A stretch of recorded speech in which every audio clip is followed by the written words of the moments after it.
Good evening, everybody. Thank you very much to be here for the second keynote lecture. I will just introduce briefly the keynote as a historian of technology and economic historian. I think I stand at the crossroads of history of technology and economic history.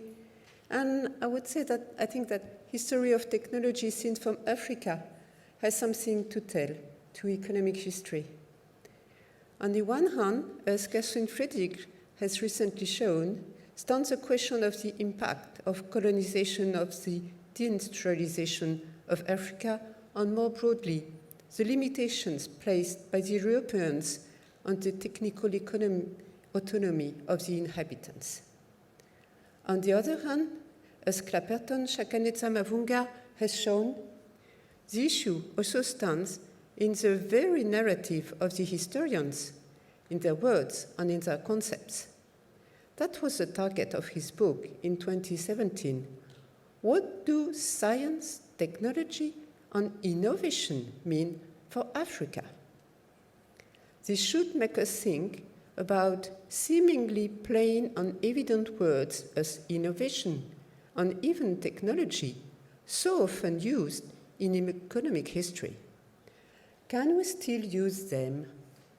Isn't it technology a concept that global history now prompts us to reconsider with a critical point of view on language as an ideological tool?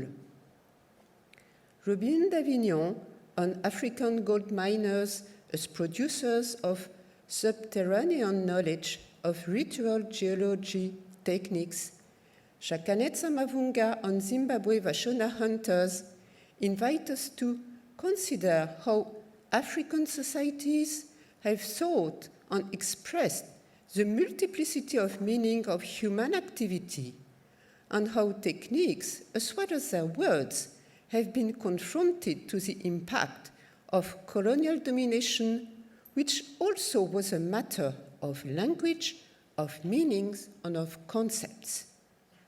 Ritual mining and Vashona hunt were criminalized practices, and so was the deep experiential knowledge of regional ecology. But these historians also show that although historiography has long conveyed the myth of the technical absence, research on Africa is enhancing that techniques and their meanings also have circulated in a latent way. I think of Joshua Grace's book, 2022, African Motors, Technology, Gender, and the History of Development. Among other topics, Joshua Grace studied technological Kiswahili lexicons in independent Tanzania. And he focused on one word, the word ufundi, meaning a whole range of tasks from divination, carpentry, tailoring to soccer playing in Kiswahili textbooks. He showed how the vernacular term for technology, tekinologia, found uptake with and through established discourses of ufundi. He then proposed to begin, I quote, a conversation about tekinologia's reliance upon ufundi as a broader, more powerful, and more flexible category through which tekinologia found relevance in the 70s and 80s in Tanzania.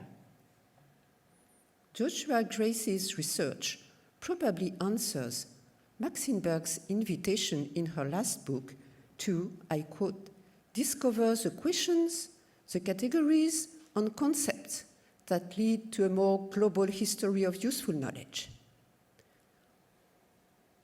I would like to stress that this is not only an issue for African history. The more African research unearths the richness of its technical cultures and languages, the more it studies the process of the symbolic domination of colonial and neo-colonial power, the more we have to address are very concepts in economic history.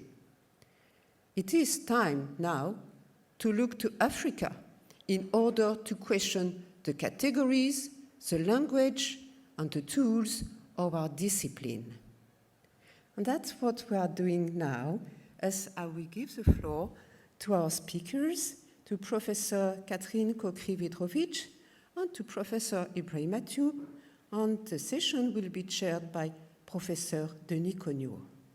Thank you very much.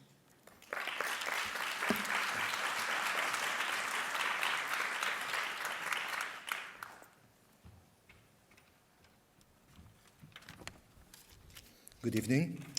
My name is Denis Cognot. I'm from Paris School of Economics, EIRD, and WEHC. I'm very happy to have been asked to chair this session. So let me introduce you briefly to two outstanding scholars in the history and economic history of Africa.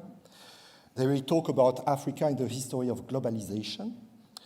Catherine Coquery-Vidrovich is a professor at Université Paris-Cité, formerly Université Paris-Diderot, if I'm not mistaken, and even before Université Paris-7. She published and edited more than 20 books and an uncountable number of articles. Her works cover a great diversity of topics, starting from European companies and the exploitation of labor in Congo to the history of African cities, of slavery, and of African women. She also published great syntheses that introduced people like me to the history of sub-Saharan Africa. Last, she supervised more than 50 African and European doctoral students, some of whom are now very prominent scholars, like, among others, Nicolas Bancel, Pascal Barthélémy, Pierre Boilet, Odile Gurg, Achille Mbembe, Isiaka Mandé, Marie-Alban de Furman, and Ibrahim Mathieu.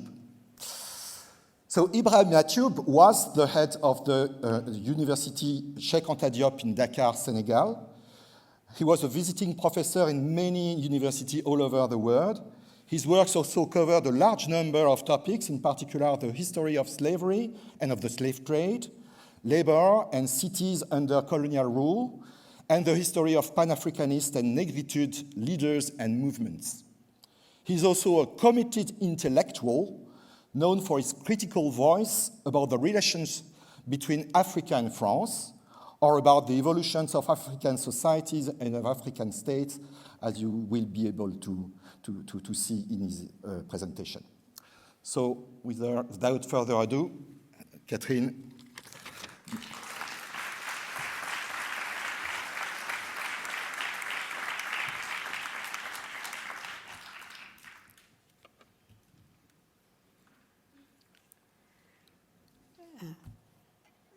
Thank you very much and for the presentation. And first and foremost, I thank the organizers to have proposed us to be part of the introduction of your so important meeting. It may sound bizarre to ask the question of world economic globalization through African history, and specifically Africa south of the Sahara.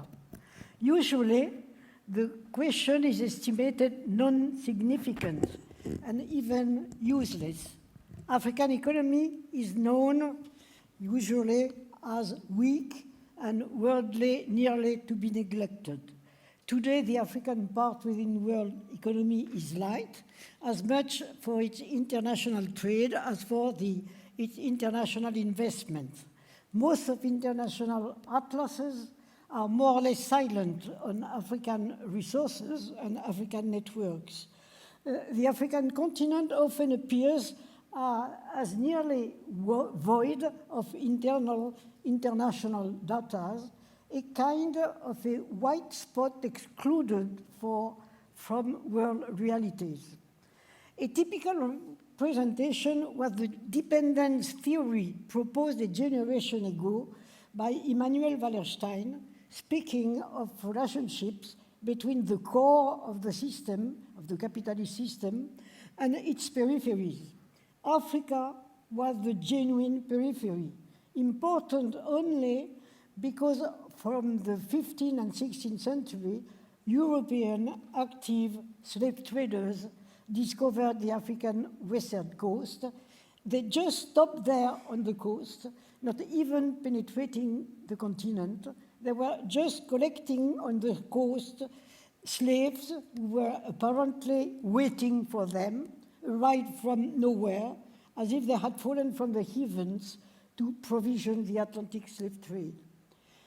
African economy was non-existing, peripheral, and insignificant, just as if black slaves were there to provision the important trade organized, as if Africa did exist only to provide this international organization independent from African realities.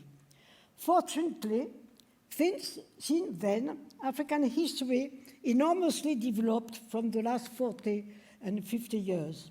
International specialists, African historians and African historians know it well. Unfortunately, African history suffers from its miserable heritage. Thought of as insignificant, till nowadays, African history is very little taught elsewhere than in African schools in Africa. In our French school system, Africa appears at best with European colonization since mid-19th century, and rather often only with African independence in the early 1960s. Not being reasonably thought of, it remains largely unknown and neglected by French people, French students, and French scholars. Only African slavery began to be studied at the beginning of our century, well, 25 years ago. It's a pity, because Western economic historians know, or at least they should know, that African economic history was from the beginning of history, full part of our global economic system, and this from the very beginnings. As you all know, of course, mankind globally first appeared in former prehistorical times on the African continent, and at different moments of this very, very long period, a number of human beings left the continent to disperse all over the rest of the world, at least according to 3 or 4 main waves of world migrations. Therefore, history began in Africa. And my purpose is to suggest that globalization of history began from the very beginning. I used to explain to my students, closer to us, that Europeans for long thought, and still now, sometimes, thought and think that they were the first to have discovered Africa in the 15th century. In fact, the Portuguese were the last to discover Africa. On the other side of the continent, from the Indian Ocean, the first contacts between Africa and the Asiatic world probably occurred some 1,500 years BC. Indonesians settled in Madagascar at the beginning of the first millennium. Chinese were on the African coast at least from the 10th century, etc., etc., without speaking of the Punics and Carthaginians and other Mediterranean people whose contacts with Egypt and North Africa are very old. As a matter of fact, Europeans were the very, very last to know and settle in Africa. This is what I want to briefly expose here. Globalization, of course, was progressive and only now covers the whole of the world. But it progressively emerged from the very beginning, and opposite to a classical belief, from the very beginnings of history, Africa, south of the Sahara, played an important part in world history. I will briefly expose it all over time through 3 main examples. First, the role of gold. Second, the slave force of labor. And third, the production of raw materials and sources of energy. All were motors for globalization, and all came first and mainly from Africa, south of the Sahara. Why don't we know this? It is because we rightly deplore all that so many goods and men were taken out of Africa for the benefit of others, wealth, slaves, mines, etc. The reaction is, poor Africa. But we don't ask, if so many goods and wealth were taken from Africa, why? Where did they go? What were they used outside Africa? Who were the benefiters? Reversing our viewpoint, we need to look with the other side of the telescope, and this is very revealing. I take the first point, gold. From the very beginning of history, except from a few relatively poor gold mines scattered in the world, including, for example, Spain and other parts of Europe, massively gold was extracted in Africa, south of the Sahara, north and south, and secondly, from Russian mines in the Ural Mountains. For Europeans, Brazilian gold mines of Minas Gerais took the relay not before the 18th century, but before the 18th century, the greatest part of gold came from Africa, south of the Sahara. Beforehand, Peru was mainly a producer of silver. The first known mention of African gold comes from historian Herodotus, 5th century BC. He mentions what he describes as a mute trade, or in French, troc muet, at the limit of Western Sahara, exchanging gold coming from the south against salt from the desert. Centuries later, this strange story was confirmed by a Portuguese sailor boarding on the Mauritanian coast around the 1440s. He met there a Malian, a man originating from the Mali Empire, located on the river Niger, who told him the same story of gold mute trade, which apparently still had been maintained there for centuries. This confirmed what Europeans had just discovered studying the so-called Catalan Atlas, drawn in 1374 by a Majorcan Jew instructed by Arab sailors and offered by the Prince of Catalonia for the marriage of a French king. This atlas revealed to Western Europe, end of the 15th century, that gold did not come from North Africa, but arrived to North Africa after crossing the Sahara. Gold came from West Africa. This was a revelation provoking the Portuguese explorations of the western coast of Africa, from Ceuta in the north, occupied in 1415, just a few dozens of years after the discovery of the Catalan Atlas. And the Portuguese, all along the 15th century, explored the western coast of Africa from Morocco to Cape Coast to the south, where they arrived in 1488 and turned around the Cape in 1898. This was because of the quest for African gold. It is extraordinary to realize that this fact, known since pre-modern times, was again ignored by a famous historian who nevertheless wrote an excellent article in the Annals in 1947. Excellent, except this ignorance. Maurice Lombard was a specialist of Byzantium, and he described the gold circulation all around the Mediterranean Sea at a moment when gold was clearly missing in Byzance. According to him, gold, he calls it Muslim gold and not African gold. For him, gold came from North Africa and circulated from Western Europe to Byzantium.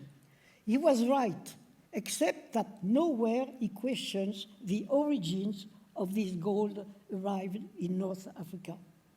Excluding any role of Western Africa, a role which is obvious. Without West Africa, no gold in the Mediterranean area, therefore no start for the emerging Western capitalism.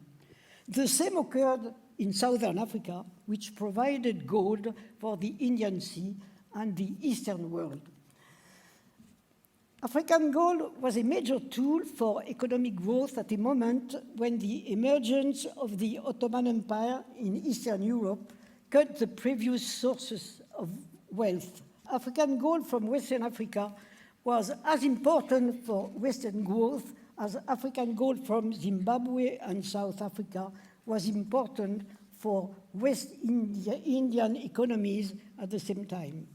As early as in the 10th century, an Arab trader boarding to the eastern coast of Africa speaks of gold coming from Zimbabwe. Therefore, the traffic already existed in the 10th century. And this lasted long. Don't forget that in the 20th century, during the Cold War, 80% of the Western world gold originated from Johannesburg mines. Without the African gold mines of north and south of Sahara, of Africa, from the very beginnings, Western capitalism would not have appeared the same. Probably it had appeared otherwise, but not as it did. In other words, from the 15th century onwards, African gold was not only the only condition, but at least one of the conditions. It was not the only condition, excuse me, but at least one of the conditions for organizing a former mode of globalization. Second example, the international slave trade. The map projected here illustrates this. African slaves were deported all over the world for centuries. Of course, in the West, we know especially the Atlantic slave trade, which was relatively late compared to the others, but there were as many slaves exported elsewhere than there were in the Atlantic. And this has been calculated for the last half a century, let us say. I will not speak long of it because it is Ibrahim Atioub's specialty and I will let him go. What I just say is that, of course, we are disgusted with this horrible traffic which emerged as early as Muslim Arabs coming from Arabia from the 8th century AD, invaded coastal East Africa in the east and Egypt and North Africa in the west. They started quite early this international trade. There was in the 9th century a huge slave revolt in Mesopotamia. For nearly 20 years, perhaps 500,000 of them or more were massacred. After thousands of slaves, many of them imported from Eastern Africa, had been used to clear the salted lands of Mesopotamia. More or less the same occurred in the West, all the more so when the Atlantic slave trade started from the 15th century.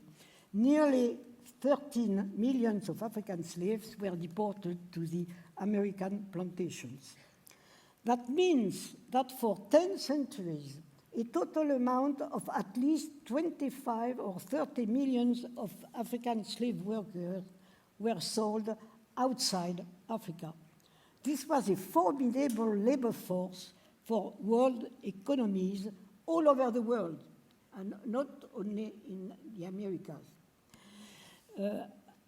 Well, of course, we well know the example of Caribbean and American sugar plantations, the profit of slave sugar canes being extremely important for the making of Western capitalism from the 17th, 18th century, including during the Industrial Revolution in the first half of the 19th century, where the cotton plantation provision British textile, cotton plantation of south of the south of the US, provision British textile industry. Therefore, African slave labor in the United States had a major impact on the start of the textile industrial revolution in the first half of the 19th century, thanks to their huge production of cotton. Ironically, African slave labor force had turned to be efficient for the growth of capitalist globalization. Africa also had a world impact with a very important revolution in Saint-Domingue, Haiti, which again has been nearly totally ignored by historians for much time, while its world implications have now to be studied as much as the three other Western pre-modern revolutions, the Cromwell one in the 17th century, the American, the French ones in the 18th century.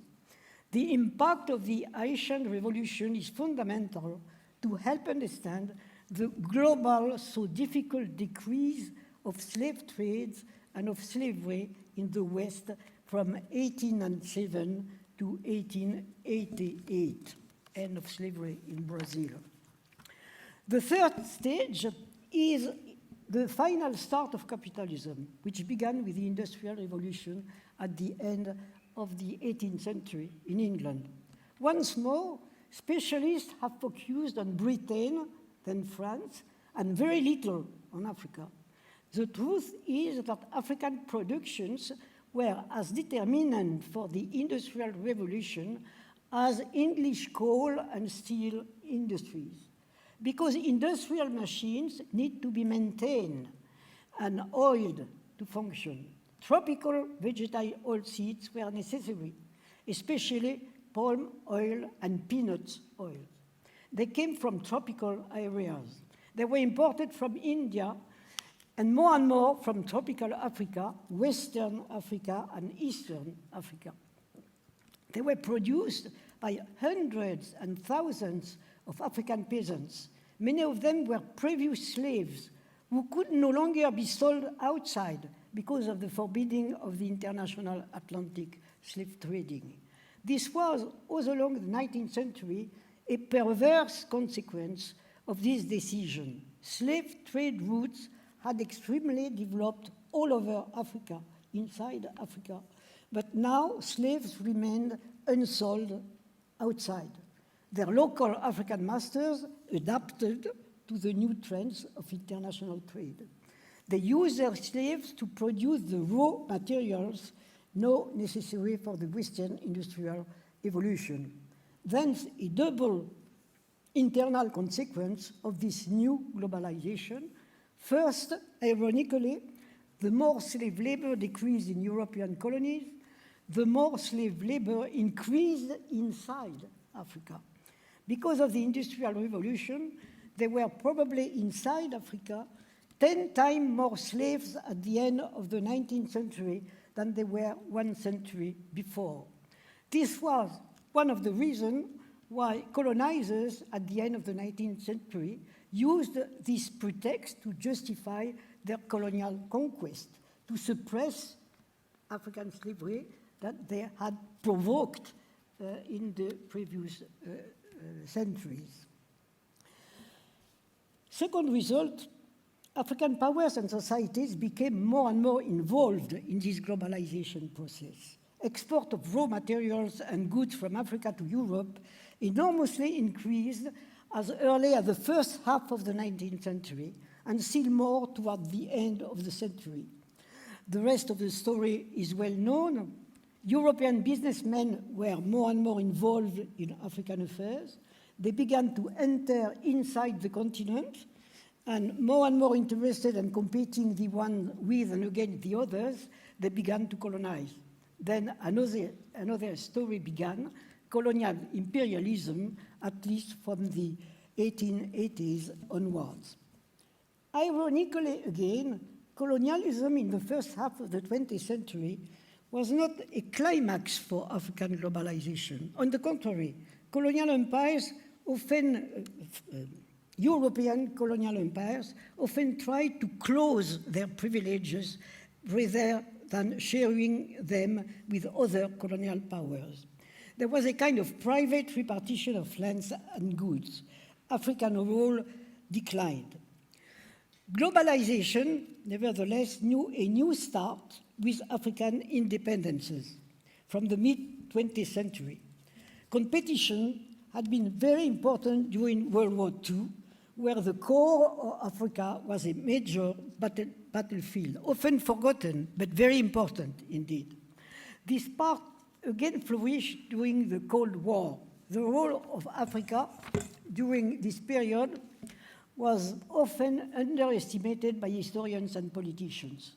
Financially, Africa is not important, but economically, Africa is prominent by her amount of raw materials of mineral wealth, including oils and rare minerals of great importance for major industries all over the world.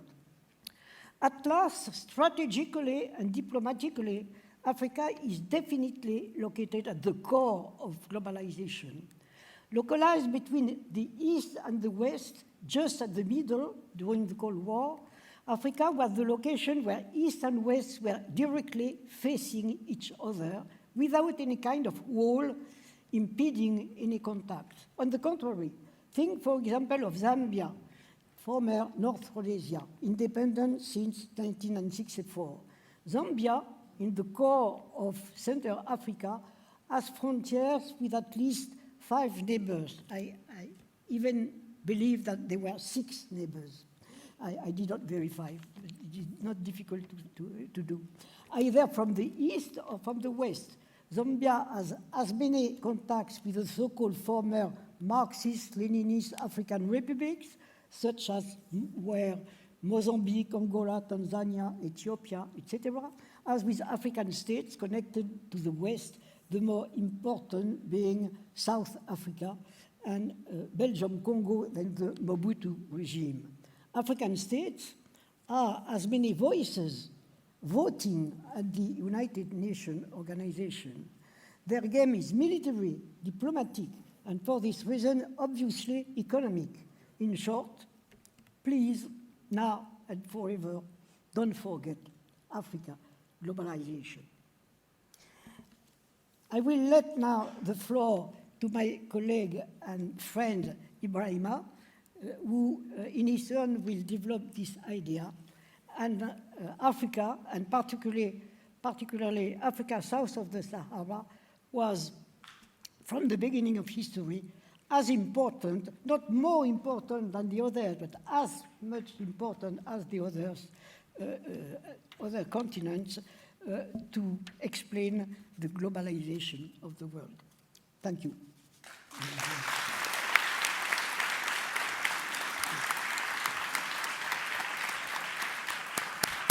Thank you, Catherine, for this very clear presentation of the first part of the program we had prepared.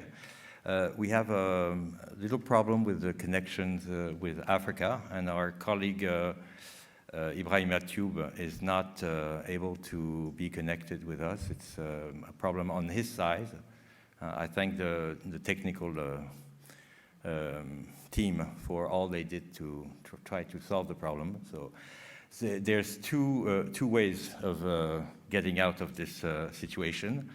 The first one would be to simply cancel Ibrahim Tube's paper, which personally I would be very upset. Okay. But on the other hand, maybe it's better. The other solution is what we call the plan B. We have a plan B, and we wanted to have the sentiment of you, all of you. This plan B would be to have Ibrahim Tube as a portrait first. His text, because he wanted to present this text in French. This text would be read in French, but it has been translated by a team of our colleagues, which I félicite for the incredible work they've done. So it's up to the audience. I mean, what do we do? Okay. Okay. Who's all right for Plan B, like me? Okay, well, we win. Don't worry, it's not going to last too long, and we have a cocktail afterwards. So, and we thank very much Denis, who's accepted to read the text in French first. And there's Ingrid, who will have the slides of the text in English that will go behind. Okay, so let's start.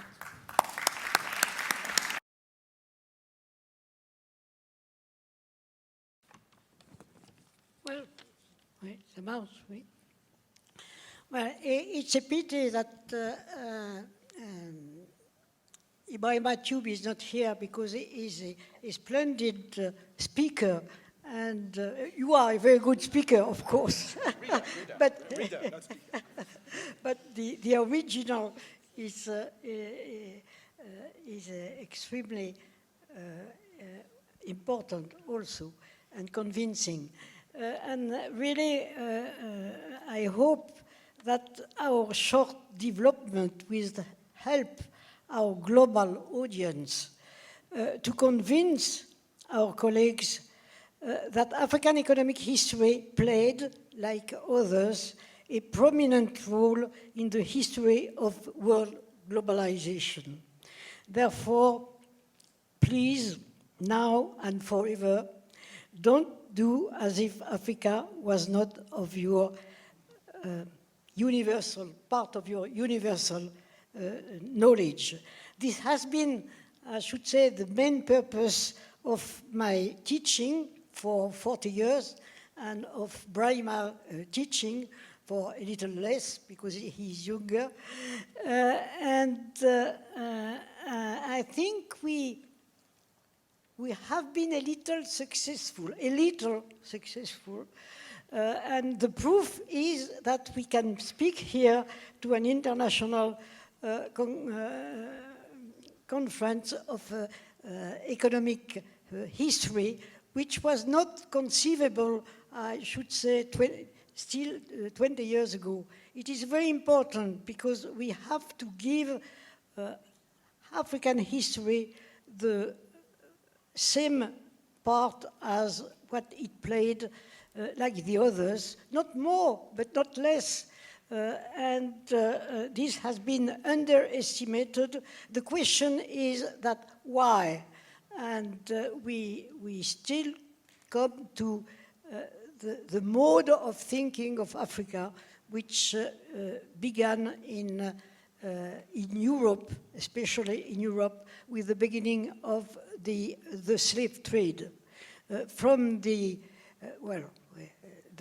history of the slave trade is extremely long, but for the Atlantic slave trade, it began in the 16th century, and from the 16th century onward, blacks were slaves, and slaves had to be black in the Atlantic Ocean. And this is a European invention.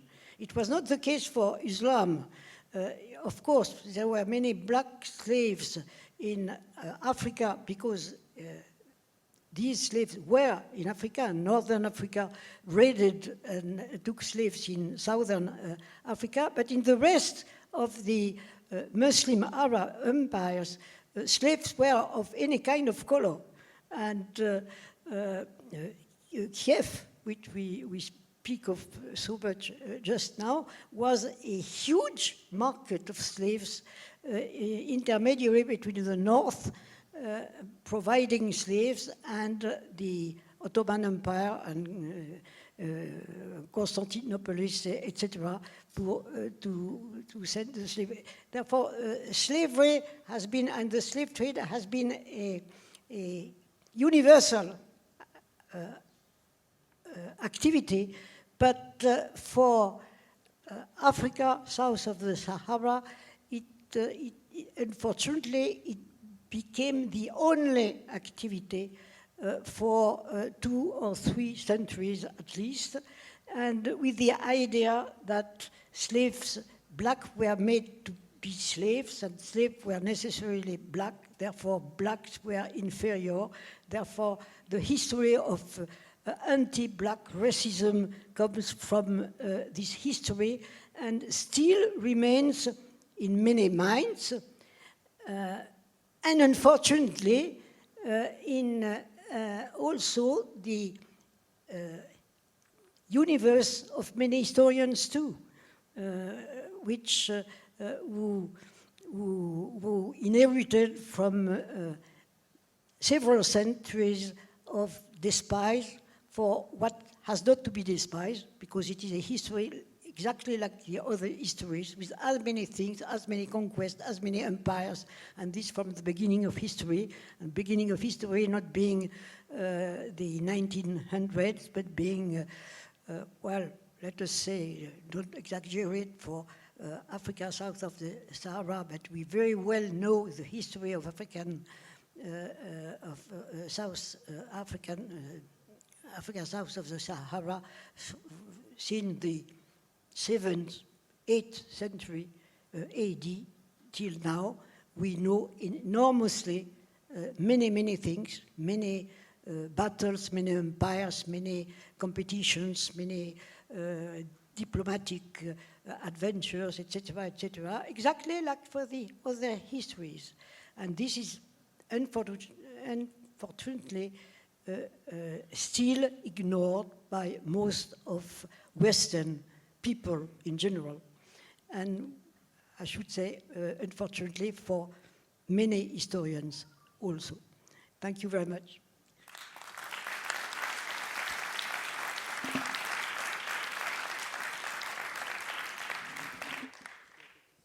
I think it's the time that we turn to the audience to know whether there are questions.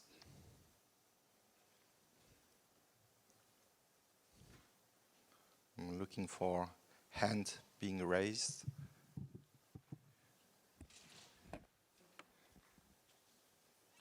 Perhaps I could ask the first one to, yeah, there's yeah.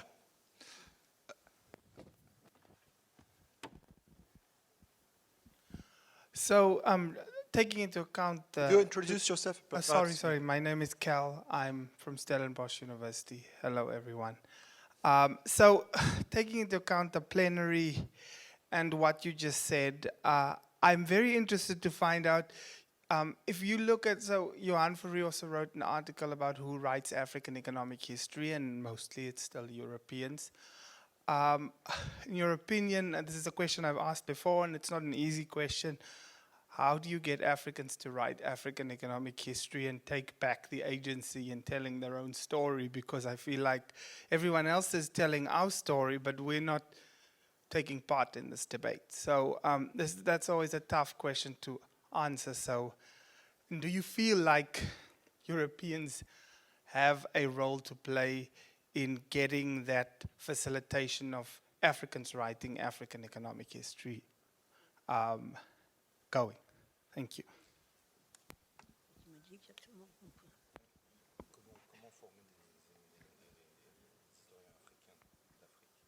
Well, I should say that now, when I have been last month, for the last 2 months, to 4 different universities in Western Africa. I hadn't been there for the last 3 years because of COVID, and I was really very excited by the huge progress of knowledge in these universities. Even from year to year, you think they progress and they know more and more. And when I was in Dakar, listening to the teachers, the researchers, and the students, well, I think they are better than us on the question, because they know it better, of course, and because they are not involved in this Eurocentric reflex, which is normal. Therefore, their vision of the world is clearer than often it is here. It was my reaction.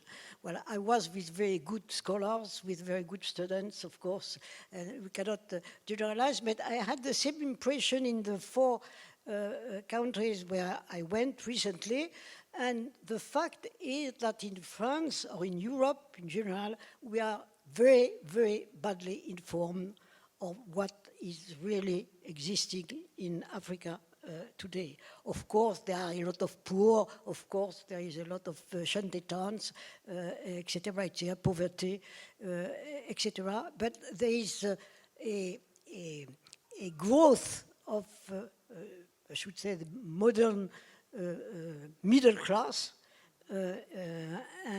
which is very educated now, and thinking completely and free from a kind of old beliefs that we have here. Therefore, I thought it was extremely refreshing and instructive to go there and to listen to what they think, which is partly different, partly the same, but which has to be compared. And I was struck, I repeat, with at which point we are badly informed from Europe of what is occurring now in these countries where societies change very quickly, much more quickly than we are changing, and accelerating that change in spite of every unhappiness and all the things. I'm not extraordinarily optimistic. It's quite difficult, but it's quite encouraging, much more encouraging than when we read even Le Monde. Thank you very much. Any other? Yes? Bon, je suis Preston Perlis. I'm Preston Perlis. I'm from the University of Grenoble. But I have a specific question, et je peux le poser en français quand même. Peut-être ce sera, c'est des questions qui me taraudent. It's a question that's been on my mind for a long time, and I know I don't have the bibliography for it, so I'm going to ask you very briefly. There are 2 questions. One, it's a question about anachronism. And another question is about variations in culture. The slaves, the status of the slaves, the idea of having slaves in Africa must have varied over the course of both time and space. And the status of the slaves as proletarian tools, as the productive forces in the Western Hemisphere did not necessarily, this is the interrogation, the question I asked, did not correspond to their use throughout Africa over the course of time. And I'm asking myself, what about the slaves that went to East Asia? Because there was the whole océan Indien là sur la carte dont vous n'avez pas parlé du tout, hein, sur ce qui se passait là-bas. Vous restez aussi axé sur l'Atlantique. Mais il me semble quand même qu'il faut intégrer peut-être ce qui se passait de l'autre côté, le statut des esclaves dans le monde musulman ou dans les pays plus éloignés sur l'océan Indien. Je pose cette question, mais qu'il y a une évolution sur le temps aussi. Je suppose, en tant qu'historien, les choses normalement ne restent pas statiques. Et donc, il ne faut pas comprimer peut-être la chronologie non plus pour l'évolution de l'esclavisme en Afrique et aussi l'attitude des dirigeants avant des esclaves sur ces marchés internationaux. Bon, je m'arrête. So a question on the variation of the status of slaves across space and time. And is it that the term slave, does it correspond to something that is homogeneous across time and space? This is a very good question. What is a slave? And we have a very general definition, and we have specificities locally according to the different culture. Well, the general definition is a slave was a possession. He was possessed. This is better than being just a merchandise, because merchandise it means it is sold and bought with a market. But slaves existed without modern markets. Therefore, possession of a slave is quite significant. A slave has no private life. He or she exists only because she or he is possessed by a master or a mistress. And another characteristic is a slave is a foreigner. He has been taken outside the culture for a very simple reason. If he were a neighbor, he will come back to his family. To take them from Africa to America was extremely secure for the masters because they did not come back easily, but this is true everywhere. Therefore, a slave originally at the beginning of the generations of slaves were wrapped, bought or made slaves. The question in Africa is quite particular because most of the African societies were casted societies, like Indian societies. There are less castes than in India, but you are free, you are a lord, you are free, you are a casted people. That means working with your hands, like tailors, forgerons, etc., or slaves at the bottom. And this is forever. Therefore, if you are a slave or if you are a casted man or woman, your children are and for the future forever, which has been very complicated sometimes. Now, of course, it is disappearing progressively, but it is still difficult in many countries.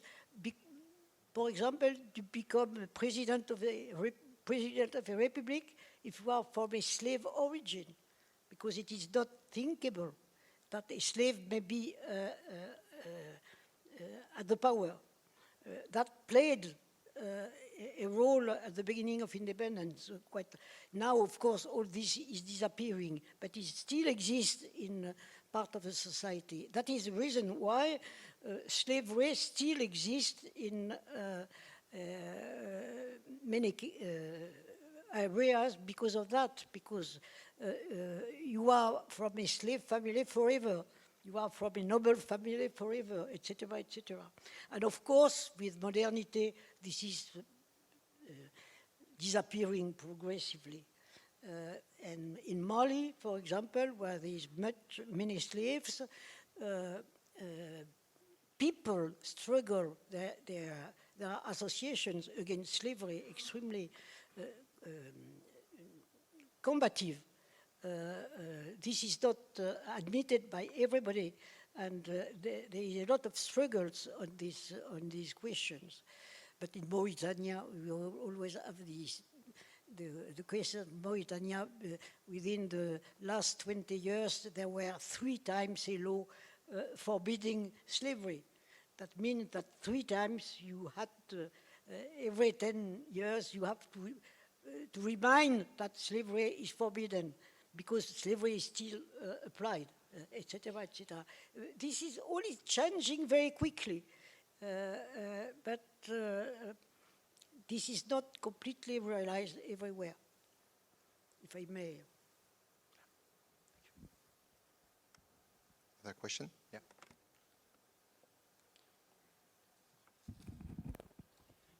Maybe you should stand up, because who wants here? Because we're going to see your back. Hello, I'm a student at PSE, so I may get to meet you in the building. a follow-up on what you just said. You said that one of the key characteristics of slaves was like they were foreign. So I guess that European people or American settlers saw slaves as foreign people. But then my question is, how could they imagine their lives in their original country, in their country of birth, if, like then precisely at the beginning, there were no white people? So would they imagine that black slaves would be possessed by other black slaves? It does not make any sense. So could you maybe expand on this? Is my question clear? Or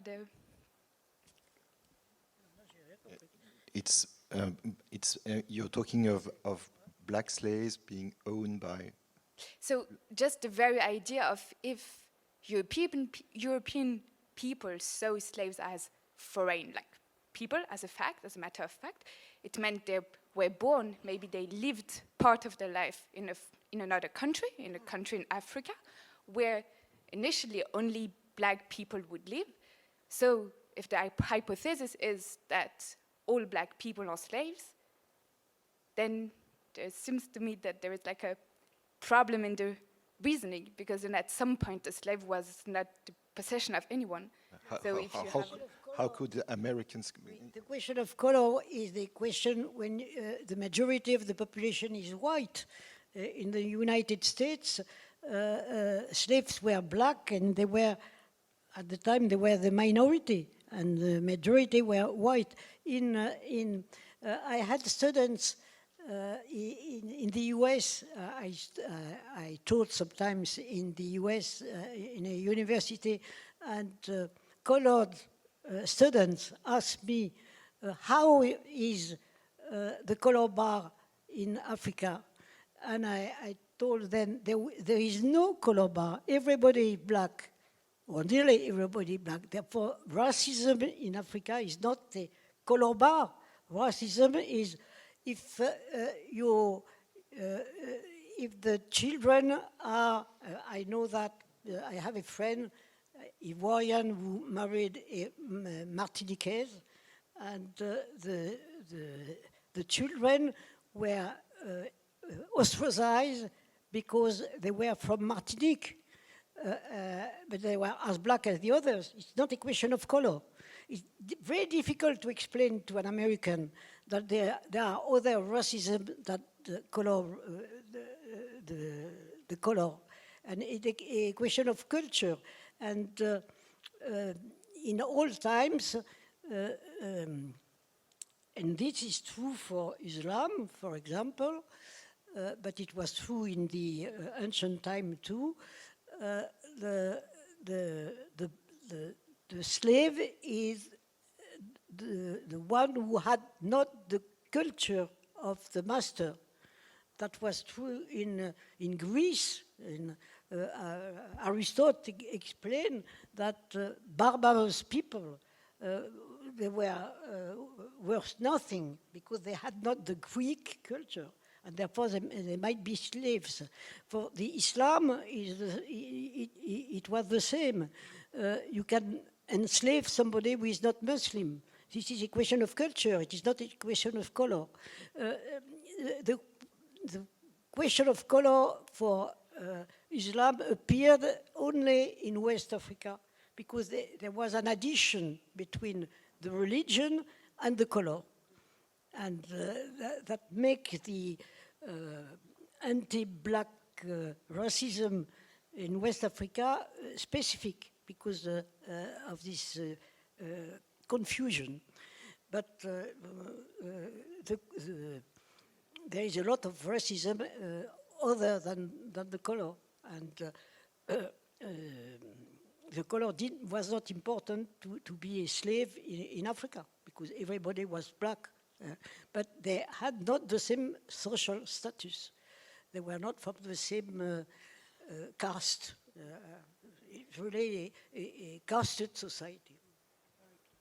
That's very clear. I think we'll be heading to the closure of the session. Yes, and Catherine, we would like to thank you so much. And,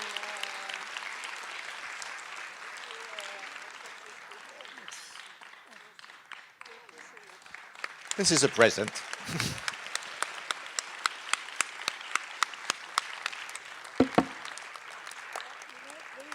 There is a use which is different in Africa and in France.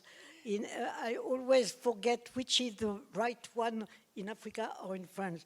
But I think the right case is when you have a gift in Africa, you have to open it at once. And when you receive a gift in France, you have to tell thank you very much and open a little late. So do it the African way. So now we welcome you to have a drink of sangria.